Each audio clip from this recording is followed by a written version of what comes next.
Salut à tous, on se retrouve pour une vidéo spécialement consacrée à Kylian Mbappé et on va voir si c'est un candidat au Ballon d'Or ou non. Les supporters madrilènes y croient de plus en plus et nous disent qu'il sera élu meilleur joueur au monde au bout d'une saison où il avait très mal commencé.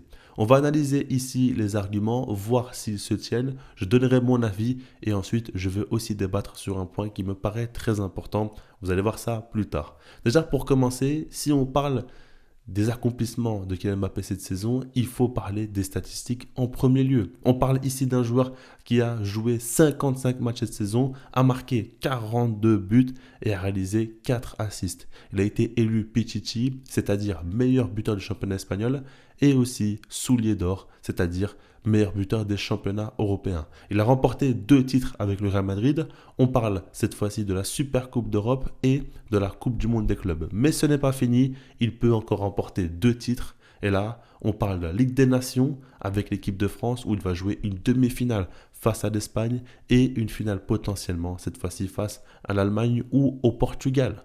Maintenant, ce n'est pas fait, il doit encore y arriver, il doit aller au bout de ses compétitions, être décisif aussi, mais ça peut lui faire remporter des points. Et pour terminer, il y a aussi la Coupe du Monde des clubs qui va s'ajouter sous son nouveau format. Et cette fois-ci, encore une fois, s'il va au bout, s'il est décisif, ça peut lui faire gagner beaucoup de points importants à la quête du Ballon d'Or.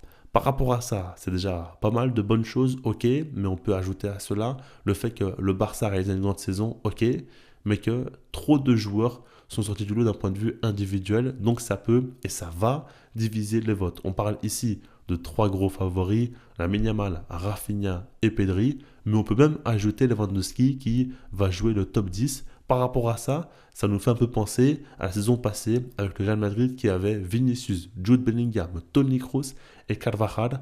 Et ça a permis à Rodri de remporter le Ballon d'Or parce qu'ils se sont chacun pris des voix les uns aux autres. Et ça pose vraiment problème. On l'a déjà vu et ça peut être le cas encore une fois. D'ailleurs, ce n'est pas du tout le cas d'Mbappé parce qu'au Real Madrid, c'est de loin le joueur qui sort du lot. Il n'y a pas de doute là-dessus. Quand on regarde la saison de Vinicius qui a été décevante, celle de Rodrigo où il a été la plupart du temps assez fantomatique et celle de Jude Bellingham aussi qui a été décevante, c'est sûr que Mbappé sort du lot et est le joueur qui a réalisé la meilleure saison du côté des merengues. Maintenant, quand on regarde tout ça, on voit qu'il y a pas mal d'arguments positifs, mais je vais arrêter de faire durer le suspense. Selon moi, il n'y a pas un monde où Mbappé remporte le Ballon d'Or. Je vais prendre des risques en disant ça parce que la saison n'est pas encore terminée. Il peut se passer beaucoup de choses. C'est sûr que si jamais en Coupe du Monde des clubs, il met 20 buts avec une finale où il met un triplé ou je sais pas, il peut faire des folies. Et là, ça va choquer le monde entier peut-être, je sais pas. Mais en tout cas, pour moi, ça ne va pas arriver. Et je vais m'aller encore un peu plus loin. Pour moi, il ne va même pas être dans le top 5 du Ballon d'Or. Je le vois au mieux dans le top 10 et ça serait déjà une bonne chose. Je vais vous dire pourquoi. L'idée ici n'est pas de tomber sur Mbappé. Sincèrement, je trouve qu'il a su relever la tête et a su montrer de très belles choses cette saison. Et honnêtement, il a montré beaucoup de ressources mentales auxquelles je n'attendais pas de sa part. Mais justement, si je dis tout ça, c'est parce que dans un premier temps, en première partie de saison, ça n'allait pas du tout. Et ça n'allait vraiment pas. On l'a vu que ce soit en termes de dribble, où il n'y arrivait pas, en termes de contrôle, où il y avait beaucoup de déchets, en termes de positionnement, où ça ne fonctionnait pas, et en termes de finition, où il était beaucoup trop peureux devant les cages. Donc c'était très problématique, et on a vu beaucoup de matchs où son niveau était inquiétant. Et on se posait tous la question, j'avais même fait une vidéo, pourquoi Mbappé est devenu aussi nul, et c'était un titre provocateur, mais le but de la vidéo était d'essayer de comprendre ce qui se passe chez ce joueur parce qu'on ne comprenait pas comment il avait pu devenir aussi peu influent au sein de son équipe. On sait que son nouveau transfert était difficile à digérer pour lui. Il ne sortait pas non plus de sa meilleure saison avec le PSG malgré tous ses buts marqués dans le jeu. Il a été souvent moins bon et Luis Enrique lui avait donné un peu moins d'importance et ça s'est reflété par la suite. On avait même vu son euro, etc. Il n'était pas dans une bonne période de sa carrière et tout ça, ça a été compliqué pour lui. Il a su se relancer justement sur une partie de saison où il a été beaucoup plus performant, beaucoup plus décisif et beaucoup plus influent dans le jeu. Pour moi, une chose qui le montre bien, c'est qu'au départ, Vinicius était le tireur de penalty du Real Madrid et à la fin, c'était bel et bien Mbappé qui l'a été. Il a su prendre ce rôle-là qui est important, a su grimper en termes de statut. Et ça, c'est des choses aussi qu'il faut prendre en compte. Et ça montre bien qu'il a su monter en confiance, en puissance, et que ses coéquipiers, eux, n'ont pas été à la hauteur. Maintenant, je pense qu'il y a une chose importante à prendre en compte. parce qu'on peut confondre certains points. En soi, Mbappé Ballon d'Or, c'est bien trop exagéré, mais ce qu'il faut surtout valoriser, c'est qu'il a su être très performant, il a su relever la tête suite à une période où ça n'allait pas du tout, où il a perdu en confiance, où il se faisait constamment attaquer dans tous les médias, sur les réseaux sociaux et de partout. Donc ça, c'est déjà très bien, mais surtout, il a été hyper performant dans un Real Madrid très mauvais, parce qu'ils ont réalisé une saison difficile, où dans le jeu ça n'allait pas, où les résultats n'ont pas été, parce que j'ai parlé de la Super Coupe d'Europe et la Coupe du Monde des clubs, on va pas se mentir, c'est pas deux compétitions qui vont nous marquer, c'est pas deux compétitions dont on va s'en rappeler, et c'est surtout en Super Copa, en Liga et en Ligue des Champions qu'on les attendait, et ce n'est pas là où ils ont été présents, et malgré tout ça, Mbappé a su quand même tirer son épingle du jeu, et ça il faut le valoriser, mais pas au point de se dire qu'il va être élu meilleur joueur au monde, parce que simplement il y a des joueurs qui ont fait beaucoup plus que lui, et ça c'est quelque chose de très important. Quand le palmarès ne suit pas, et puis les matchs références non plus, ça fait trop de points négatifs. Regardez par exemple ici, si je vous demande quels sont les matchs références d'Mbappé cette saison, qu'est-ce que vous allez me sortir? Moi personnellement, ce que je vous dis, c'est le triplé qu'il a su marquer face à Manchester City en Ligue des Champions. Ce triplé-là, il l'a mis sur le papier, c'est impressionnant. Maintenant, dans les faits, ça a été réalisé lors des barrages de la compétition. Et puis, face à une équipe de City qui est en crise totale. Alors, vous me direz que le Real Madrid aussi, mais eux, c'est encore pire parce qu'ils ont à peine accroché le top 4 difficilement. Ils ont perdu une finale de coupe, mais cette fois-ci, pas face au Barça, mais face à Crystal Palace. Et puis, on a vu beaucoup de matchs où ils se sont fait humilier cette saison, beaucoup de matchs où ils ont perdu dans toutes les compétitions. Donc là, on parle vraiment d'une équipe qui n'allait pas du tout. Et puis, il y a aussi son triplé face au Barça, c'est vrai. Même là, encore, son équipe ne gagne pas au final. Et ouais, c'est pas non plus le triplé qui va te marquer à tout prix. C'est un classico, donc c'est fort et il faut le respecter. Maintenant, on l'oublie assez vite. Là où on l'attendait, c'était surtout en Ligue des Champions, surtout en huitième de finale face à l'Atlético Madrid, où sur les deux matchs, il n'a pas marqué le moindre but et délivré le moindre assist, surtout que dans le jeu, il n'a pas du tout pesé. On a eu un joueur insignifiant et en quart de finale face à Arsenal, c'est la même chose.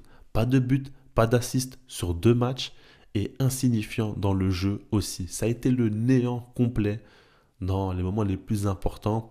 Là où il était décisif, c'était surtout dans les Clasico, parce que c'est vrai qu'il a marqué plusieurs fois dans ces matchs-là, en finale de Super Copa, en finale de Copa, et aussi en Liga lors du dernier match de la saison. Donc il l'a fait trois fois, il a mis 5 buts cette saison face au Barça, c'est très bien. Mais même là, encore une fois, dans tous ces matchs-là, son équipe a perdu, donc c'est pas trop ce qu'on va retenir. Et vous savez très bien que dans le football, c'est le résultat aussi qui va beaucoup conditionner ce qu'on va retenir des joueurs et des images fortes. Donc ça va trop contre lui. Par rapport à tout ça, moi, ce que je veux dire, et ce qui est important pour moi de préciser, c'est que Mbappé a su montrer de fortes ressources mentales. Et ça, pour moi, c'est important pour les grands joueurs, pour les plus grands joueurs, il en faut. Si tu veux réaliser une grande carrière, il faut que tu arrives à sortir de l'eau, même quand ton équipe n'est pas au plus haut niveau. On l'a vu Ronaldo le faire, on a vu Messi le faire, on voit Mbappé qui a su le faire malgré des débuts très compliqués dans un nouveau club. Ça, c'est vraiment impressionnant et ça force le respect. En plus de ça, on voit un joueur qui, malgré tout, maintenant s'adapte à son poste de numéro 9, alors qu'au début, c'était trop compliqué pour lui. Et on voit que c'est un joueur qui retrouve son côté buteur. Mais à tout moment dans un match, maintenant, il peut marquer des buts. Et ça, il avait un petit peu perdu, on le voyait moins. Donc, tout ça, c'est très positif. Il fait une très bonne saison qu'il faut saluer. Mais je pense que lorsqu'on parle d'un potentiel ballon d'or, là, c'est une étape encore bien au-dessus. Et il n'a pas été au rendez-vous cette saison. Il n'a pas été mauvais, mais ça ne suffit pas, tout simplement. C'est comme ça que je vois la chose. Et pour terminer, le débat que je voulais mettre en place avec vous, c'est l'idée de se dire à quel point on doit valoriser les statistiques.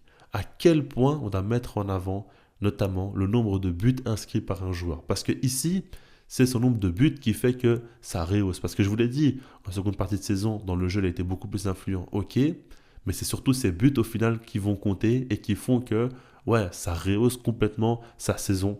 Et ce que j'aimerais dire par là, c'est que, bon, par rapport à lui, je n'ai pas envie d'encore une fois dire du négatif du joueur, mais si on fait une comparaison avec Lamine Yamal par exemple, beaucoup vont utiliser cet argument-là en disant que Yamal, lui, marque beaucoup moins de buts que Kylian Mbappé et ça veut un peu dévaloriser Lamine Yamal par rapport à ça.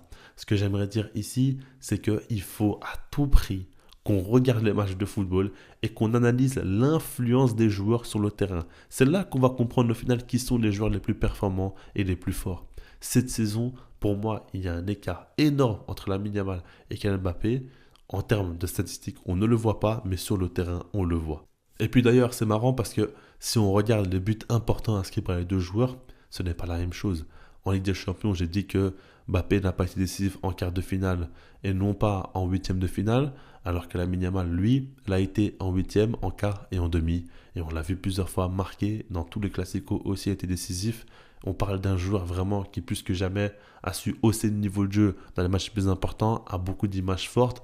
Donc, au final, les statistiques, c'est une chose, mais ça ne suffit pas, encore une fois. Marquer beaucoup de buts, c'est important, c'est un rôle aussi clé dans le football actuel. Il te faut un joueur qui t'assure un gros quota de buts. En tout cas, ça t'aide énormément à être compétitif, que ce soit en championnat ou en coupe, que ce soit en Ligue des Champions ou peu importe, même en tournoi majeur. Ok, mais il y a d'autres choses importantes à analyser. Et Lamine Yamal, par exemple, il y a d'autres cas, hein, comme par exemple Dembélé aussi, qui a marqué moins de buts que Kylian Mbappé. Mais dans le jeu, encore une fois, on parle d'un joueur tellement influent sur son équipe qu'il faut le valoriser davantage. C'est là où je veux en arriver. Donc pour moi, s'arrêter sur les statistiques, notamment de buts, c'est pas le top. Surtout qu'encore une fois, les joueurs n'ont pas la même qualité. On sait qu'Mbappé a toujours excellé en termes de finition.